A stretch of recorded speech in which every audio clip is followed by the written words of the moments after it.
2 जुलाई को हुई गुजरात के डेडियापाड़ा में विशाल आदिवासी सभा ने पूरे आदिवासी समाज और पूरे भारत का ध्यान अपनी तरफ खींचा। वैसे तो ये सभा एमएलए चेतर बसाबा को हुई 7 साल की सजा के विरोध में हुई थी, लेकिन इस सभा में सबसे बड़ा मुद्दा भील प्रदेश को लेकर और भील राष्ट्र को लेकर था।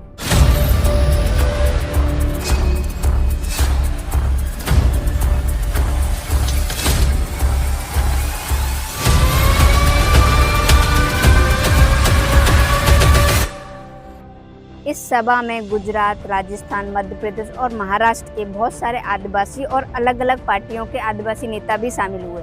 लेकिन इस सभा में भारत आदिवासी पार्टी के सांसद राजकुमार रौत क्यों शामिल नहीं हुए, जानेंगे आज की इस वीडियो में। वैसे तो भील प्रदेश बनाने की मांग काफी टाइम से चल रही है, लेकिन जिन 4 राज्यों को मिलाकर भील प्रदेश बनाने की मांग चल रही है, कल उन 4 राज्यों के आदिवासी नेता और आदिवासी लोग एक साथ थे, इसलिए ये मुद्दा काफी चर्चा में रहा। आज के समय में भील प्रदेश के सबसे बड़े नेता के तौर पे राजकुमार रौत और चेतर बसाबा को देखा जा रहा है। अब जब चेतर बसाबा को 7 साल की सजा सुनाई गई है, तो पूरे आदिवासी समाज में आक्रोश है। आदिवासी समाज का मानना है कि जब आदिवासी नेता ही सुरक्षित नहीं है, तो आदिवासी समाज कैसे सुरक्षित रहेगा।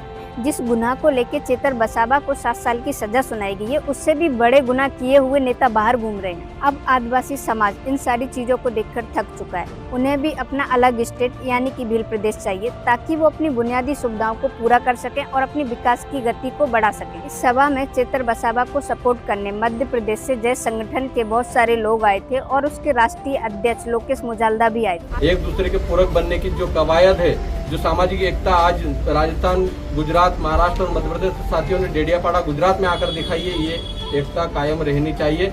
आदिवासियों के बड़े नेता के तौर पे महाराष्ट्र से चेतर बसाबा को सपोर्ट करने लकी भाऊ आए थे।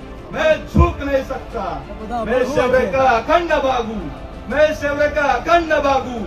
जला दे जो दुश्मन की रोह को, जला दे जो अमित शाह मोदी की रोह को। मैं उसी आदिवासी का बेटा हूँ, मैं उसी आदिवासी का बेटा हूँ। ऐसे ही गुजरात से कांग्रेस पार्टी के अनंत पटेल और भी उनके साथ कांग्रेस पार्टी के बहुत सारे नेता आए थे। लेकिन इस सभा में सबसे बड़ी कमी भारत आदिवासी पार्टी और उनके नेता राजकुमार रौत की थी। जब चेतर बसाबा को 7 साल की सजा सुनाई गई थी, तब राजकुमार रौत ने सोशल मीडिया पे आके अपनी प्रतिक्रिया दी थी और 2 जुलाई की सभा में शामिल होने की बात की थी। लेकिन अब सवाल ये उठता है कि जब उन्होंने सोशल मीडिया पे आके प्रतिक्रिया दी थी और 2 जुलाई को सभा में शामिल होने की बात की थी, तो फिर आखिर वो इस सभा में क्यों शामिल नहीं हुए, सवाल ये उठता है। लेकिन वो इस सभा में क्यों शामिल नहीं हुए, इसको लेकर अभी तक उन्होंने कोई भी प्रतिक्रिया नहीं दी है।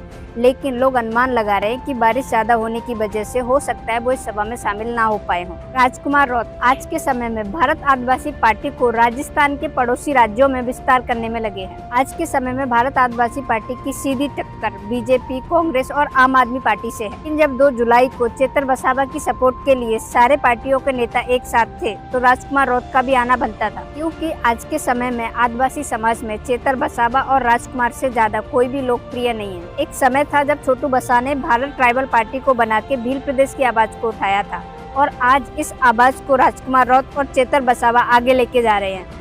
तो यहाँ पर राजकुमार रौत को चेतर बसाबा का सपोर्ट करने आना चाहिए था। आज के समय में आदिवासियों के बीच सिर्फ भील प्रदेश को लेके बात नहीं चल रही, उनका एक नारा बन गया है कि हमें सिर्फ भील प्रदेश नहीं, भील राष्ट्र चाहिए। और उनका कहना है कि अब हम सिर्फ एक राज्य नहीं, पूरा एक देश मांगते हैं। ये मांग कितनी जायज है, ये तो आगे जाके ही पता चलेगा। लेकिन आप लोगों की इसको लेके क्या राय है, वो आप कमेंट सेक्शन में बता सकते हैं। जब 2 जुलाई की सभा हो रही थी, तो जो 15 दिन का बच्चा और उनकी माँ को चेतर बसाबा के साथ सजा सुनाई गई थी, उनको बेल मिली। लेकिन ये बेल गृह मंत्री और मुख्यमंत्री के आपस में बातचीत करने के बाद मिली है, ऐसा बयान आया था। लेकिन इस बेल के बाद लोगों के बीच चर्चाएं होने लग गई हैं कि क्या न्यायालय का काम मुख्यमंत्री और गृह मंत्री करने लग गए हैं। कहीं ना कहीं चेतर बसाबा को जो 7 साल की सजा हुई है, उसको लेके भी लोगों के बीच सवाल उठने लग गए हैं। जब 15 दिन का बच्चा और उनकी माँ को बेल मिल रही थी, तो सरकारी वकीलों द्वारा कोई भी दलील नहीं दी गई थी, दया के भाव से उनकी बेल होने दी थी। अभी देखना ये रहेगा कि चेतर बसाबा कितने समय के बाद जेल से बाहर आ पाते हैं और राजकुमार रौत और बाकी आदिवासी नेताओं की इस पे क्या प्रतिक्रिया रहती है। उसके साथ देखना ये भी रहेगा कि अगर चेतर बसाबा 2027 के चुनाव से पहले जेल से बाहर नहीं आ पाते, तो उनकी जगह कौन लेगा। क्या ये सीट उनकी पत्नी को दी जाएगी या फिर इस सीट पे कोई दूसरा नेता चुनाव लड़ेगा। इस केस से रिलेटेड आगे क्या होता है, वो तो आने वाले समय में ही पता चलेगा। और जो भी इस केस से रिलेटेड अपडेट है, वो हम अपनी वीडियो में लाते रहेंगे। तो आपको जो भी इस वीडियो के रिगार्डिंग कोई भी क्वेश्चन हो, तो आप कमेंट सेक्शन में मेंशन कर सकते हैं। जय जोहार सभी को।